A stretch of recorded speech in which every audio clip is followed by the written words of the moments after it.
கும்பகோணம் அருகே உள்ள ஆவணியாபுரத்தை சேர்ந்த ஷாகுல் அமீத் துபாயில் பணிபுரிந்து வருகிறார். இவரது மகன் முகமது முந்தாசர் மயிலாடுதுறையில் உள்ள ஏபிசி பொறியியல் கல்லூரியில் BE 2ஆம் ஆண்டு படித்து வந்தார். நேற்று மாலை தனது மோட்டார் சைக்கிளில் திருமங்கலக்குடியில் உள்ள அக்கா வீட்டுக்கு சென்றுள்ளார்.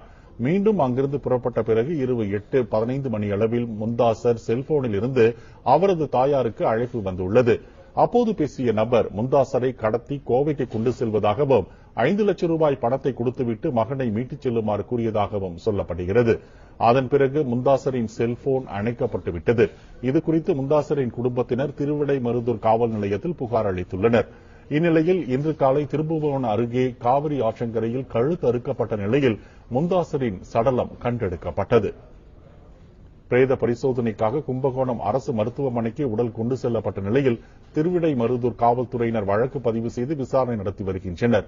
கல்லூரியில் படிக்கும் இளைஞரை 5 லட்சம் ரூபாய் கேட்டு கடத்தியதாக கூறப்படும் விவகாரத்தில் பல்வேறு சந்தேகங்களும் மர்மங்களும் இருப்பதாக கருதும் போலீசார் விசாரணையை தீவிரப்படுத்தியுள்ளனர்.